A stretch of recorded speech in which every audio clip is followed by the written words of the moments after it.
Next part है IMR इन MP। तो इस क्वेश्चन में सबसे पहले ये बताएं कि IMR होता क्या है। तो IMR का मतलब होता है इन्फेंट मोर्टेलिटी रेट। इन्फेंट का मतलब होता है शिशु, मोर्टेलिटी का मतलब होता है मृत्यु, और रेट का मतलब होता है दर। तो यानी कि शिशु मृत्यु दर। इन्फेंट का मतलब होता है 1 साल से छोटा बच्चा। तो IMR का मतलब होता है कि अगर मान लीजिए कि किसी गांव में 1 साल में 1000 बच्चों ने जन्म लिया, तो उनमें से कितने 1 साल से नीचे के बच्चों की मृत्यु हो गई। ठीक, तो जैसे मान लीजिए कि हम कहें कि पूरे देश में प्रति 1000 जो बच्चे जन्म लेते हैं उसमें 32 बच्चों की मृत्यु हो जाती है। तो इसका ये मतलब हुआ कि हमारे देश का जो IMR है, इन्फेंट मोर्टेलिटी रेट, वो कितना हुआ, 32 हुआ। तो पहला पॉइंट आपको जो लिखना है वो ये कि IMR का मतलब क्या है। तो आप कहेंगे कि भाई प्रति 1000 जन्म लेने वाले बच्चों में 1 साल से छोटे बच्चों की होने वाली जो मृत्यु है उसकी जो दर है उसे क्या कहते हैं, शिशु मृत्यु दर। ये तो हो गई परिभाषा की बात। अब फिर दूसरे पॉइंट में आप आंकड़ा देंगे कि आंकड़ा ये है कि देश का जो IMR है वो है 32, लेकिन मध्य प्रदेश का जो है वो है 48। और ये जो आंकड़ा आया वो कहाँ से आया, तो office of registrar general India. तो इस आंकड़े में ये बताया गया कि भाई मध्य प्रदेश जो है वो पूरे देश में, मध्य प्रदेश का IMR का जो रेट है वो सबसे ज़्यादा है। वो कितना है, 48 है। और 48 में भी रूरल एरिया का जो आंकड़ा है वो है 52, और अर्बन एरिया का क्या है, 36। यानी कि गांव में 1000 में से 52 बच्चों की मृत्यु हो जाती है, जबकि शहर में 36 की मृत्यु होती है। ये तो हो गया दूसरा पॉइंट। पहले पॉइंट में हमने क्या किया, डेफिनेशन लिखी है, और दूसरे पॉइंट में हमने क्या किया है, आंकड़ा दे दिया। अब तीसरे पॉइंट में कारण बता देते हैं।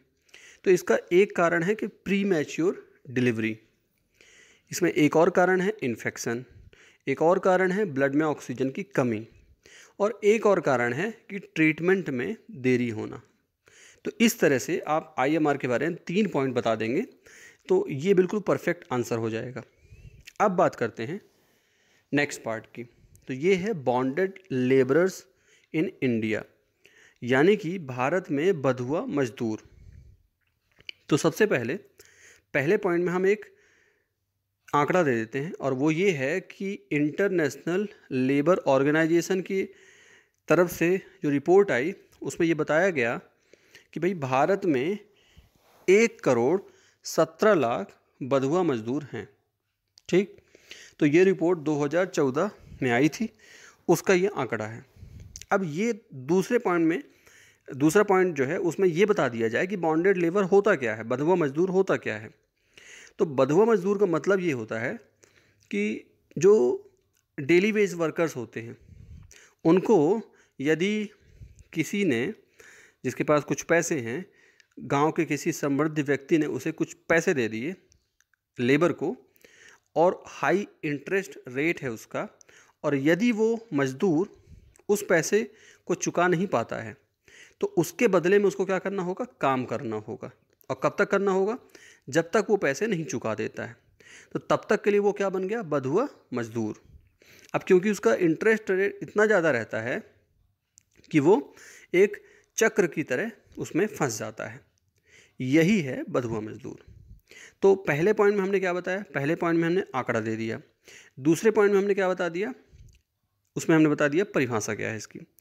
अब तीसरे पॉइंट में, अच्छा ऐसा ज़रूरी नहीं है कि जब मैं कह रहा हूँ पहला पॉइंट तो मतलब उसको फर्स्ट नंबर पे लिखना है। 3 पॉइंट आपको बताए जा रहे हैं, इसमें सीक्वेंस आप कुछ भी रख सकते हैं, लेकिन अच्छा रहेगा कि जैसे बॉन्डेड लेबरर्स इन इंडिया की बात चल रही तो पहले आप आंकड़ा दे दें, फिर परिभाषा दे दें, उसके बाद कारण बता दें। तो इसका कारण है कि भाई एक तो जो मजदूर वर्ग है उसमें जागरूकता की थोड़ा कमी है। फिर दूसरा, यदि बंधुआ मजदूर के यदि कोई केस आता भी है तो उसमें सज़ा नहीं हो पाती है। तीसरा ये है कि 1976 में bond bonded labour system abolition act बना तो है, लेकिन इसका जो इम्प्लीमेंटेशन है वो बहुत वीक है। तो इन सब कारणों की वजह से बंधुआ मजदूरी अभी भी एक समस्या बनी हुई है। अब इसके बाद जो नेक्स्ट क्वेश्चन है वो है आयुष्मान भारत प्रधानमंत्री जन आरोग्य योजना। तो इसके बारे में 3 पॉइंट जो आपको सबसे महत्वपूर्ण बताने हैं। सबसे पहला कि ये जो स्कीम है ये स्टार्ट कब हुई, तो आप बता देंगे कि सितंबर 2018 में ministry of health and family welfare, इस तरह से ये एक केंद्र सरकार की योजना है। ये पहला पॉइंट हो गया कि भाई इसको लॉन्च कब किया गया और कौन सी मिनिस्ट्री ने लॉन्च किया। दूसरा, ये जो स्कीम है, ये जो योजना है, ये गवर्नमेंट नेशनल हेल्थ पॉलिसी का एक भाग है। ठीक, दूसरी बात हो गई। तीसरी बात, इसका लक्ष्य क्या है? तो इसका लक्ष्य है कि 40% लोगों को फ्री हेल्थ केयर मिल जाए। ये इस योजना का लक्ष्य है। तो हमने 3 बातें बताई इसमें। एक, लॉन्च कब हुआ, कौन सी मिनिस्ट्री से हुआ, और ये जो स्कीम है ये गवर्नमेंट की किस पॉलिसी का पार्ट है, तो भाई नेशनल हेल्थ पॉलिसी का पार्ट है, और इसका लक्ष्य क्या है। इसके बाद नेक्स्ट है एस्टिमेट कमेटी। तो भाई एस्टिमेट कमेटी के बारे में सबसे पहला पॉइंट तो ये होना चाहिए कि इसकी स्थापना कब की गई, स्वतंत्रता के पहले, तो 1920 के दशक में, और स्वतंत्रता के बाद 1950 में। एक बात हो गई। दूसरी बात, इसका काम क्या है? ये जो समिति है इसका काम है कि बजट जो बना है उसका परीक्षण करे, और यदि कहीं पे ज़्यादा खर्चा किया गया है तो उसमें सुझाव दे कि इसको कैसे खर्चे को कम किया जाए। ये तो इसका काम हो गया। तो आपने 2 पॉइंट बता दिए, एक स्थापना कब हुई, दूसरा काम। अब तीसरा आप स्ट्रक्चर बता दें इसका। तो भाई इसमें 30 सदस्य होते हैं और सभी के सभी लोकसभा से होते हैं, और जो इसका चेयरमैन होगा, इस समिति का जो चेयरमैन होगा उसका अपॉइंटमेंट लोकसभा स्पीकर करेगा। अब खास बात यह है कि जो चेयरमैन है वो मिनिस्टर नहीं होना चाहिए, लेकिन होना चाहिए रूलिंग पार्टी का ही। मिनिस्टर नहीं होगा, रूलिंग पार्टी का होगा। तो इस तरह से एस्टिमेट कमेटी के बारे में 3 पॉइंट आप इस तरह से लिखेंगे। स्थापना कब हुई, इसका काम क्या है, और इसका स्ट्रक्चर कैसा है। इसके बाद नेक्स्ट है एशियन डेवलपमेंट बैंक। तो ये एक रीजनल बैंक है। इसके बारे में आपको 3 पॉइंट कौन कौन से बताने हैं। पहला पॉइंट आप लिखिए कि इसकी स्थापना कब हुई और इसका ऑफिस कहाँ है। तो स्थापना होती है 19 दिसंबर 1966। ऑफिस कहाँ है, हेडक्वार्टर फिलीपींस के मनीला में। एक पॉइंट हो गया। दूसरा पॉइंट, इसमें कितने सदस्य देश हैं, तो टोटल 68 मेंबर्स हैं, जिसमें से 49 केवल एशिया से हैं। तीसरा आप ये लिख दीजिए कि इसका लक्ष्य क्या है। तो इसका लक्ष्य है कि एशिया में सामाजिक और आर्थिक विकास को प्रमोट करना, उसको प्रोत्साहित करना। तो इस तरह से एशियन डेवलपमेंट बैंक के बारे में 3 बातें हो गई। अब अगले पार्ट में आते हैं। तो अगला है क्वेश्चन, बेटी बचाओ बेटी पढ़ाओ। तो ये एक कैंपेन है जो कि 22 जनवरी 2015 को प्रधानमंत्री नरेंद्र मोदी जी के द्वारा लॉन्च किया गया। तो पहले पॉइंट में आपको ये लिखना है कि इसको लॉन्च कब किया गया। ठीक, दूसरा, इसका लक्ष्य क्या है। तो इसका लक्ष्य है कि देश में जो चाइल्ड सेक्स रेशियो है वो जो डिक्लाइन हो रहा है, कम हो रहा है, उसको, इस मुद्दे को सॉल्व करना। ये तो इसका हो गया लक्ष्य। कैसे होगा सॉल्व। तो तीसरी बात में आपको लिखना है कि भाई जितने भी वेलफेयर सर्विस स्कीम्स चलाई जा रही हैं उनकी इफ़िशियंसी अच्छी हो, इसके बारे में एक अवेयरनेस फैलाना। तीसरा जो लक्ष्य है वो क्या है कि लड़कियों के बारे में, गर्ल्स के लिए जितनी भी वेलफेयर स्कीम्स चल रही हैं सरकार के द्वारा, उन स्कीम्स की इफ़िशियंसी अच्छी हो और उन स्कीम्स के बारे में जागरूकता हो, ये जनरेट करना, ये इसी स्कीम का एक लक्ष्य है। तो इस तरह से 3 बातें आपने इसे बता दी कि लॉन्च कब हुआ, इसका मुख्य उद्देश्य क्या है और इस उद्देश्य की हम प्राप्ति कैसे करेंगे। ठीक, 3 बातें हो गई।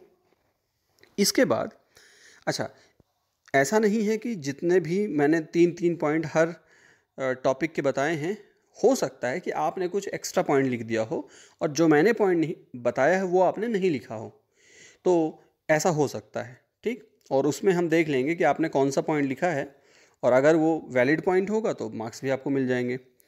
इसके बाद अगले क्वेश्चन में आते हैं इग्नू। तो भाई इग्नू के बारे में सबसे पहले तो कि भाई इग्नू जो है ये बना कैसे। इग्नू है क्या? Indira Gandhi national open university स्थापित कब हुई? इग्नू एक्ट 1985 के द्वारा। ठीक, एक पहला पॉइंट हो गया। इसका फुल फॉर्म लिख दीजिए और स्थापना कैसे हुई। दूसरी बात, ये क्योंकि अब यूनिवर्सिटी है तो इसमें बच्चों का इनरोलमेंट भी होगा। कितने बच्चों का इनरोलमेंट है? तो 4 मिलियन एक्टिव इनरोलमेंट है इसमें, यानी कि 40 लाख। और ऐसा कह सकते हैं कि ये one of the largest university है वर्ल्ड में। अब इसका लक्ष्य क्या है? आपने बता दिया स्थापना कब हुई, आपने बता दिया इसमें कितने बच्चे इनरोल्ड हैं, स्टूडेंट्स कितने इनरोल्ड हैं, और अब तीसरी बात ये बता दीजिए कि इसका लक्ष्य क्या है। तो इसका लक्ष्य है कि सोसाइटी के हर सेगमेंट में हायर एजुकेशन एक अच्छी क्वालिटी में पहुंच सके, ये इग्नू का लक्ष्य है। ठीक, 3 बातें हो गई। अब इसके बाद आ जाते हैं नॉन कम्युनिकेबल डिजीज़ में। तो देखिए, कम्युनिकेबल डिजीज़ का मतलब क्या होता है? वो डिजीज़ जो पर्सन टू पर्सन कम्युनिकेट होती हैं। पर्सन टू पर्सन यानी एक व्यक्ति से दूसरे व्यक्ति में ये जो रोग ट्रांसफ़र हो जाएं उनको तो बोल देंगे कम्युनिकेबल। तो नॉन कम्युनिकेबल क्या होगा? ये वो बीमारियां होती हैं जो प्रत्यक्षतः एक व्यक्ति से दूसरे व्यक्ति में नहीं फैलती है। ठीक, ये तो हो गई परिभाषा। फिर आप उदाहरण बता दीजिए इसमें, जैसे पार्किंसन डिजीज़ हो गई, बहुत सारी हार्ट डिजीज़ हो गई, बहुत सारे कैंसर हो गए। ठीक, तो ये सारे इस तरह की डिजीज़ के उदाहरण हैं। तो आपने देखा कि जनरली जितनी भी डिजीज़ का नाम लिया गया, ये सब कैसी बीमारियाँ? गंभीर बीमारियाँ हैं। तो बीमारी में 2 तरह की होती हैं, एक होता है एक्यूट डिजीज़ और एक होता है क्रोनिक डिजीज़। तो जनरली जो नॉन कम्युनिकेबल डिजीज़ेज़ होती हैं वो कैसी होती हैं? क्रोनिक होती हैं नॉर्मली। इसके बाद कुछ आंकड़े दे देते हैं। तो आंकड़ा ये है कि भाई इस तरह की बीमारियों से एक साल में पूरी दुनिया में लगभग 41 मिलियन लोगों की मृत्यु हो जाती है। यानी कि जितनी भी तरह की मौतें होती हैं उसमें 71% जो कंट्रीब्यूशन है, योगदान है, वो इस तरह की बीमारियों का है। तो ये तो हो गया एक आंकड़ा। तो इस तरह से 3 पॉइंट इसके बन गए। अगला है आत्मनिर्भर भारत अभियान, यानी कि सेल्फ रिलायंट इंडिया मिशन। तो भाई इसके बारे में जो पहला पॉइंट है वो ये आपको लिखना है। ये मिशन, ये अभियान, ये कैंपेन कब शुरू हुआ? तो डेट है 12 मई 2020। पैकेज कितने का था? 20 लाख करोड़ का। और किस दौरान हुआ? तो भाई कोविड-19 पैंडेमिक के दौरान। ठीक, तो ये पहले पॉइंट में हमने इसको शामिल कर लिया कि 12 मई 2020 20 लाख करोड़ का पैकेज, और कब? कोविड-19 पैंडेमिक के टाइम पे। 3 बातें हो गई। अब एक और इसमें आप बात जोड़ दीजिए कि भाई ये जो अभियान है इसके 5 पिलर हैं। 5 सेक्टर में ध्यान देना है। पहला इकोनॉमी, दूसरा इंफ्रास्ट्रक्चर, तीसरा टेक्नोलॉजी ड्राइवन सिस्टम, चौथा वाइब्रेंट डेमोग्राफी, और 5वां डिमांड। तो इस तरह से आत्मनिर्भर भारत अभियान के बारे में लिखने को और भी काफ़ी सारे पॉइंट्स हैं, आप उनको भी लिख सकते हैं, लेकिन ये मुझे सबसे अप्रोप्रिएट लगे, इतना सफिशिएंट है 3 मार्क के क्वेश्चन के लिए। तो इस तरह से हमारा फर्स्ट क्वेश्चन यहाँ पे कंप्लीट हुआ।